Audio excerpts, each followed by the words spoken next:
Hi! In front of me is Motorola Moto G23 and today I would like to show you how you can use split screen on this Motorola. First of all, open two apps that you wish to use in this view. For example, Play Store and Chrome. Now you need to access background apps. If you are using Tricky's navigation, you can do that by tapping on this square button.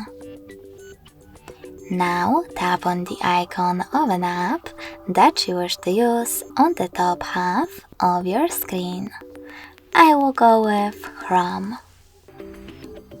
Then select Split Top. Click on the other app, and now I can use both at the same time.